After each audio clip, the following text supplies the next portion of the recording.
Ecco, Claudia Manneracci racconta la propria testimonianza, una testimonianza molto sofferta, dove nella zona dove abita è da diverse settimane che non arriva l'acqua. Ecco, Claudia, spiegaci un po' come si sta vivendo questo momento. Innanzitutto volevo dire che sono molto triste e amareggiata per tutto quello che stiamo vivendo come persona a livello umano.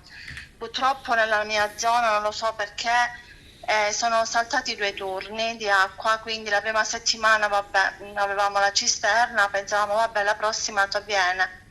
Alla seconda settimana purtroppo l'acqua non è venuta per la seconda volta, abbiamo tirato altri 2 giorni, ma poi il mercoledì scorso l'acqua c'è finita completamente. La Io ho zona, provato, scusa, la zona, la ecco, zona è via Cavaleri Magazzini. Io ho provato a chiamare alcuni trasportatori, ma praticamente è impossibile contattarli o comunque avere l'acqua in tempo utile se non si hanno le amicizie dovute.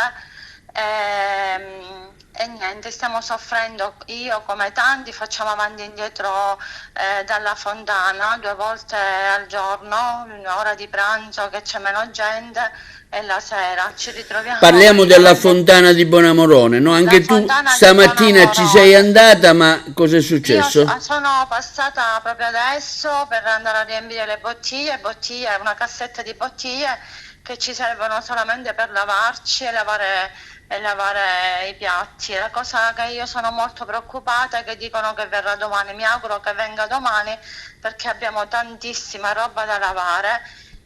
Se non arriva siamo veramente disperati.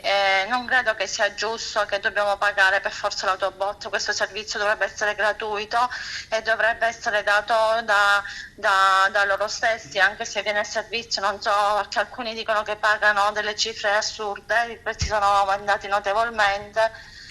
Non credo che ci meritiamo questo come cittadini di Agrigento che abbiamo amato la nostra città e amiamo la nostra città e ogni giorno lottiamo per vivere qui ad Agrigento.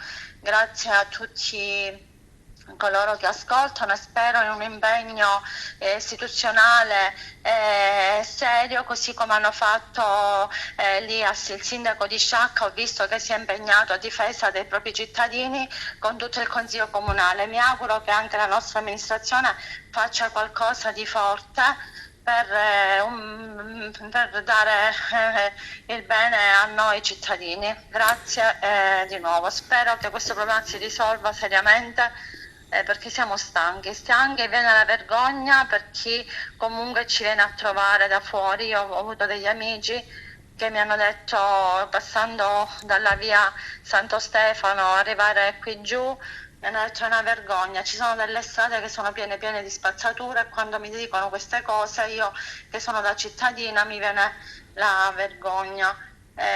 Mi auguro che possiamo comunque migliorare la nostra città, visto che comunque l'anno prossimo sarà la città della cultura.